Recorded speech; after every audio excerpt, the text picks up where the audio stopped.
High friends, नमस्ते। Mums magic फुडमा यहाँलाई धेरै स्वागत छ। यदि हजुरहरूले हाम्रो च्यानललाई सब्स्क्राइब गर्नुभएको छैन भने प्लिज सब्स्क्राइब गरिदिनु होला र नयाँ रेसिपीको नोटिफिकेसन पाउनको लागि यो बेल आइकनलाई पनि प्रेस गरिदिनु होला।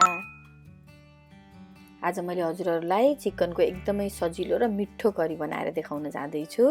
यो बनाउनको लागि एकदमै सजिलो छ। सुरु गरौँ। यहाँ मैले 1 केजी चिकन लिएको छु र यसलाई मैले पहिले नै म्यारिनेट गर्न जाँदैछु। स्वाद अनुसार मैले यहाँ नुन राखेँ, आधा सानो चम्चा बेसार पाउडर राखेँ र मैले यहाँ 1 सानो चम्चा जिरा धनियाको धुलो पनि राखेँ र यो मैले 1 चम्चा जति करी मसला यानी करी पाउडर पाउँछ त्यो राखेँ र मैले आधा सानो चम्चा गरम मसलाको धुलो राखेँ र मैले यहाँ 2टा जति हरियो खुर्सानी पनि राखेँ। खुर्सानी स्वाद अनुसार राख्नु होला। मैले यहाँ 2 ठुलो चम्चा तेल पनि राखेँ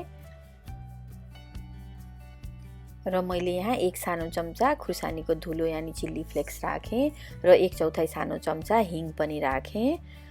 अब यहाँ मैले लगभग 2 ठुलो चम्चा जति पिसेको अदुवा लसुनको पेस्ट राखेँ र मैले यसमा लगभग आधा कप जति दही राख्दैछु। दही तपाईले कतिको ग्रेभी बनाउने त्यो अनुसार राख्नु होला। कम या अलिकति बढी पनि राख्न सक्नुहुन्छ। 2 ठुलो चम्चा तेल राखेँ यो एउटा प्यानमा।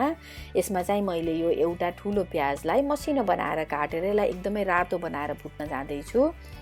यो हाम्रो म्यारिनेसनकै प्रोसेस हो। हामीले अलरेडी त्यो म्यारिनेट गरेको छैनौँ। यो प्याजलाई रातो बनाएर यसरी भुटेर निकालौँ। यतिको रातो बनाएर यो प्याजलाई निकालौँ र मैले यसमा यो प्याजमा टमाटर राखेर यसलाई पेस्ट बनाउँछु र मैले यहाँ लगभग यतिको प्याजमा 2टा जति मिडियम साइजको टमाटर राखेर मैले यसलाई ग्राइन्ड गर्न जाँदैछु। हामीले यो पनि मिक्स गरेर मसिनो प्युरी बनाएर अघि त्यही मोल्न राखेको मासुसँग यसलाई पनि एड गरिदिन्छौँ र यसरी एड गरिसकेपछि हामीले यसलाई अब राम्रोसँग म्यारिनेट गरौँ। यसरी राम्रोसँग यसलाई म्यारिनेट गर्नुपर्छ र मैले यसरी म्यारिनेट गरेर यो मासुलाई लगभग 2-3 घण्टाको लागि एकैछिन छोडिदिन्छु। त्यसपछि मात्र मैले पकाउनको सुरु गर्छु।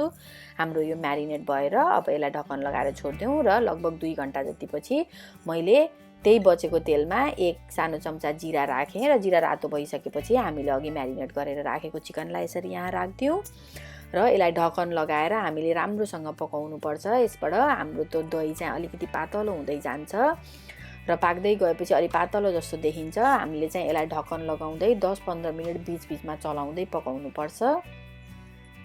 अब हामीले यसमा केही पनि राख्नु पर्दैन, खाली यसलाई ढक्कन लगाउँदै खोल्दै पकाउने र कतिको ग्रेभी तपाईलाई चाहिन्छ त्यो अनुसार नै हामीले टाइम हेरेर पकाउनु होला। आफूलाई मनपर्दो हिसाबले ग्रेभी या अलिकति सुक्खा पनि बनाउन सक्नुहुन्छ। यो जस्तो कबाब जस्तो स्टाइलले पकाएको चिकन एकदमै सजिलो बनाउनको लागि र खानको लागि पनि एकदमै मिठो हुन्छ। अब मैले यसमा अलिकति हरियो धनिया राखेँ। तपाईले पनि यसरी नै बनाएर आफ्नो फ्यामिलीहरुसँग शेयर गर्नु होला। हाम्रो च्यानललाई यसरी नै माया गरिदिनु होला। साथ र सहयोगको लागि धन्यवाद। Thank you for watching.